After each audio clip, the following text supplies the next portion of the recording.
Well, Amie and Meg, thank you so much for joining Lovers Way to talk all about Beyond the End of the World.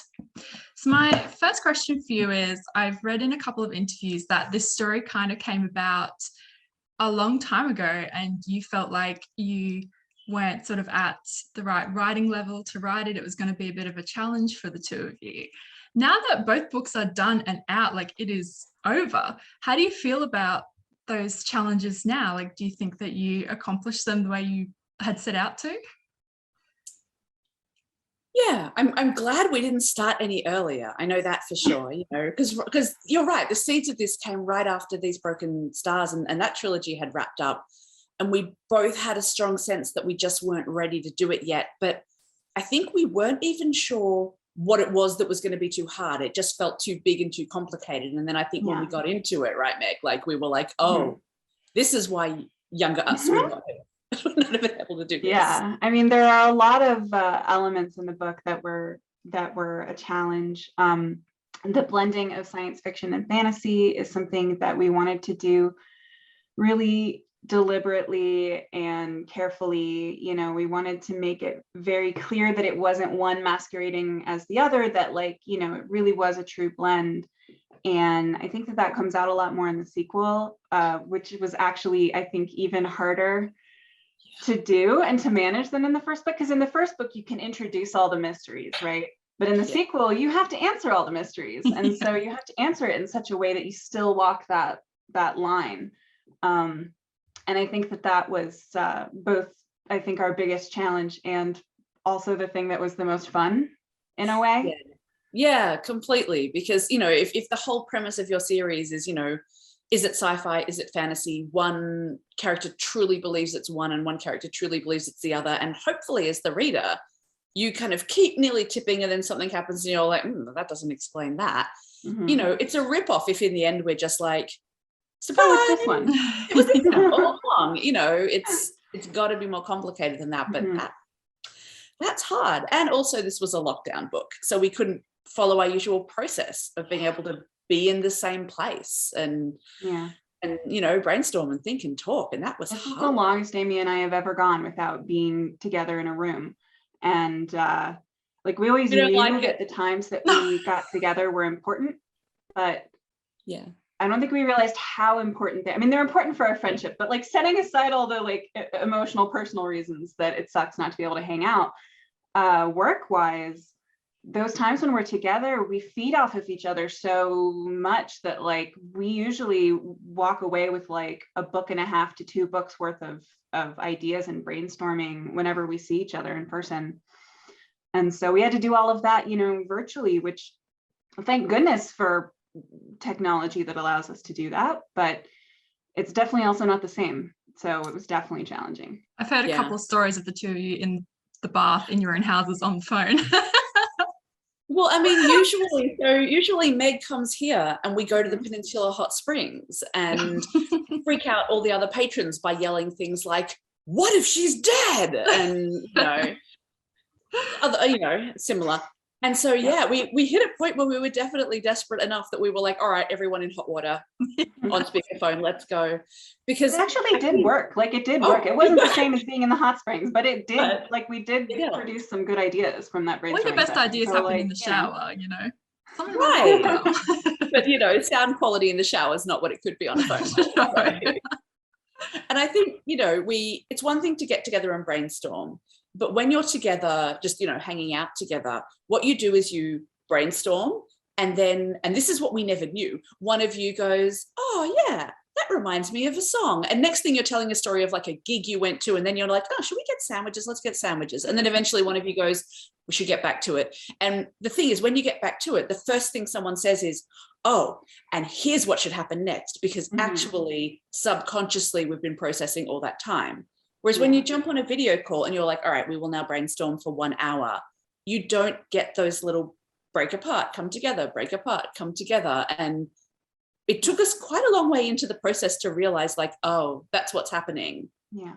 And so our friendship has always been telling each other stories. That was how we became friends in the first place. And so whenever we're together, we end up telling each other stories, whether we're trying to or not. And I think sometimes it's the stories we tell each other when we're not actually trying that end up being kind of the most interesting and the most sort of compelling ones that we often end up including in our stories or turning into stories of their own.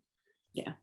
Yep, sounds like a lot of challenges, and I know there's a lot of challenges with this book, but it's really enjoyable. I would never have guessed, sort of the hardships you faced behind it, because it's just this flawless ending to an amazing story. So you must both, do you feel like relieved that it's done, or a little bit worried? No, really proud of it. I think we actually we got all the way to the end, and the two of us, because we're not going to spoil anything except to say it's a complex book. And that people who are jumping in from book one should know that there's a recap of book one at the front, because that's also a complex book. So it's well worth reading, because even we forgot stuff from book one by the time we have to write book two. Recap. So. But we got all the way to the end of, and it was pretty much ready to go. And we were sort of looking at each other and thinking, well, we understand everything that happens, and our editor does, but that's partly because we've had all these conversations with her, and we thought, no, we just need one more read. We need someone to come in clean. And so our literary agent's assistant actually jumped in, and over the course of the weekend read the entire thing, and then came back and said, I love it, and here is my understanding of what happened, and then laid out the entire plot. And we were like, exactly right. And we were like, oh, thank goodness. Yep, got it. It's fine. Let's go. But I think because it's so complex, you think, we didn't remove, a vital step of explanation in all those edits, did we? So, thank you, Anna. She was fantastic. I think I read both of them in one go as well. So I could have recapped for you. But absolutely. So it was so good. And so obviously you've spoken a little bit about how you wanted to the idea came about by wanting to challenge yourselves with, two different worlds, sci-fi versus fantasy, and two people who can't touch. So they were the main inspirations, I'm guessing. But where else did you go to for inspiration with Nim's religion and the societies and things like that? Well, a lot of the initial work and world building on book one happened pre-COVID. So, we were still allowed to travel then.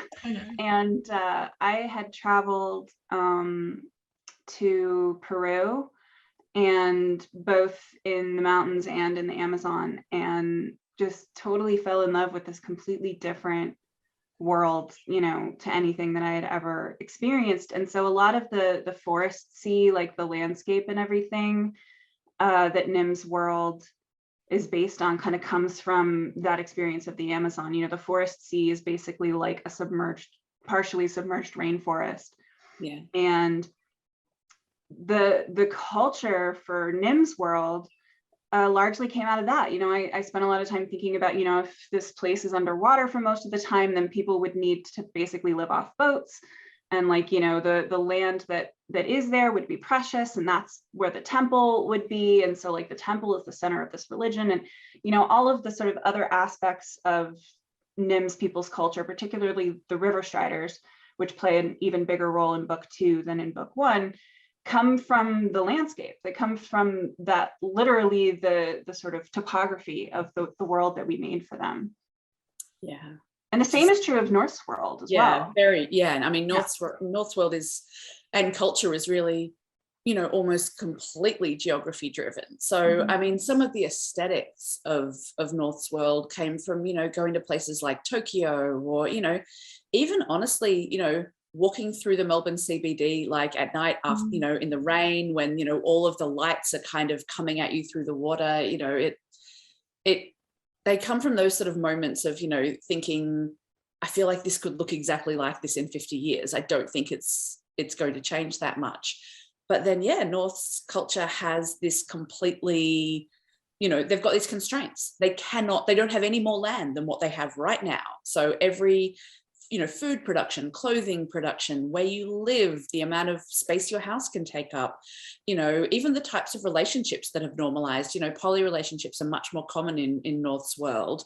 And, one of the reasons that's happened there more than, in the other worlds we've written is, they don't have as such a one child policy or anything, but just everyone knows that you've only got that your family has the space it has. So at some point, you need to not expand. So, I mean, that's far from the only reason, but all of these tiny little factors all sort of play in.